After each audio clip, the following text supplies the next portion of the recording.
This is the broadcast generic. First question is, what drew you to this film? Several things drew me to the film. I've been a fan of Scott Cooper's for a very long time. Him and I got together several months before I ever read the script or knew anything about it. And I thought it was just a kind of general meeting, and I just got to voice, what a fan I was. We talked about actors we really like and films we really like. But he didn't mention this at all. I didn't realize he was kind of trying to figure me out, before, sending me the script, which he did. Um, and I was immediately excited because it was an opportunity to portray a man I admired greatly. And that's Bruce Springsteen. Um, and I was really interested in, I think these musical biopics, we've had a lot of them, and some of them are really great. But I think, it's kind of unfair to try and tell the full story of an artist in 2 hours time in a film, and so I thought this film was special in the sense that um, it's talking about a very specific period in Bruce's life, and about one of his greatest pieces of work, and that's the album of Nebraska. um, and even more so, the film to me is about the creative process, and that's something I've been very interested in for a long time, and I feel like it's something we get to see very rarely portrayed, on film. So I was excited at the opportunity to explore that. Okay. What was it like meeting and working with Bruce Springsteen? Uh, Bruce Springsteen, delivers on every level. I've been a fan of his for a long time before I ever met him. You want him to be cool, gracious, smart, and funny. He is all those things. Um, what was unexpected was just how immediately kind of honest he was, um, how available he made himself, not just to me, but to Scott and the rest of our cast. I think for a while, this movie was the most important thing he had going on in his life, and we had his support every step of the way. And now I'm very honored to call Bruce a friend and collaborator. It's been one of the greatest honors of my life. Wonderful. Scott Cooper is known for bringing some of the best performances out of his actors. What was it like working with him? Working with Scott's wonderful. Man, yeah, he's gotten some great performances in his films. The first time we met, we mostly spoke about Jesse Plemons and Rory Cochrane, Christian Bale. You know, he sets the stage. He's very focused, and he knows exactly what he wants. Um, he hires the best people around him, and he makes a very um, specific environment, um, but also a very open environment. So I don't know. He sets the stage well, and then he's a wonderful collaborator, um, but he also lets you. I don't know. I think he hires the actor that's right for the job historically, and I hope that's the case, here as well. All right, one more question. What effect do you hope this film has on audiences? Mm. Yeah, to me, I mean, this film is about many things, but at its core, it's about a young man who happens to be Bruce Springsteen, um, finding the sort of bravery to lean on those who have extended a helping hand, um, and begin to carve a path for the life that he had always wanted, which is, I believe, the life of a family man, a loving partner and father. Um, and so when people walk out of this film, um, I just hope they feel, brave enough to reach out, and ask for help, and of course, brave enough to be accepting of it as well. Okay, so what is your favorite Bruce Springsteen song and why?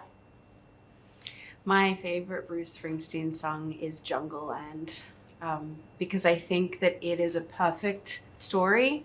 It is a complete song, and it makes me feel like I'm seeing the movie of the story of the song every time I listen to it. If you could hypothetically have an IMAX screen all to yourself and watch anything on it, favorite movie, concert, sporting event, what would you queue up on an IMAX screen for yourself and why? I would love, if I could have an IMAX screen all to myself, complete control, I would love to screen Lawrence of Arabia, because I've never seen that movie in a theater in general. And I think to see that on an IMAX screen would be like an earth-shattering experience. Your character is based on a mix of a few relationships Springsteen had before his marriages. Knowing this, what was your preparation like for the role? Did you research the people the role was based on? I think because I knew I didn't have a real specific person to play in this film, I got to kind of bring in clues from all sorts of places, being Warren Zane's book, being Bruce Springsteen's memoir, being Scott Cooper's conversations with Bruce that made it into the script. I got to approach this role kind of like any other character in a fiction film, where I just had to kind of synthesize these ideas and these images and these feelings in order to create Faye. And lastly, what do you admire most about Scott Cooper and working with him on the film? Working with Scott Cooper is such a freeing and rewarding experience, because he is so permissive as a director, and he really encourages spontaneity and freshness in every take, and he allows you to make the character your own. He has acted himself, and I think just really cherishes sets that feel collaborative and free. And it's so nice to work with a director like that, because you get to try things out and make mistakes and ultimately come up with something really special. Broadcast generic. And your first question is, what drew you to this story?